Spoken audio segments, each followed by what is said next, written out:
বিশেষ ঐতিহাসিক দিন। আপনারা সকলে জানেন আজ 21শে জুলাই। আজকের দিনে ঘটেছিল পশ্চিমবঙ্গে একটি মর্মান্তিক ঘটনা। দেশের জন্য লড়াই করতে গিয়ে দেশের জন্য প্রাণ বলিদান দিয়েছিলেন 13 জন তাজা যুবক। পুলিশের গুলিতে নিহত হয়েছিলেন। তাদের আত্মার শান্তি কামনার্থে, তাদের প্রতি শ্রদ্ধা জ্ঞাপন করে, তাদেরকে স্মরণ করার জন্য আজ দুস্থ প্রতিবন্ধী ভাই বোনেদের কিছু খাওয়ানোর ব্যবস্থা করেছি।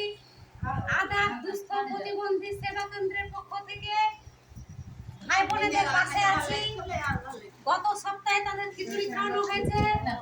আজকে তাদের দই মিষ্টি চিড়ে গুজিয়ে খাওয়ার ব্যবস্থা করেছে। আগামী দিনে যদি আপনারা সহযোগিতার হাত বাড়িয়ে দেন, আরো তাদের কিছু খাওয়ানোর ব্যবস্থা করব। প্রতিবন্ধী ভাইদের সাথে আছি, সাথে থাকবো, পাশে আছি। এই আমাদের সেবা কাজ চলবে, প্রচেষ্টা চালিয়ে যাচ্ছি। আজ বিশেষ করে 13 জন যে শহীদ হয়েছেন 21শে জুলাই, তাদের আত্মার শান্তি কামনা করে, তাদের প্রতি শ্রদ্ধা জ্ঞাপন করে আজ আমাদের এই সেবামূলক ব্যবস্থা। ধন্যবাদ, সকলে ভালো থাকবে।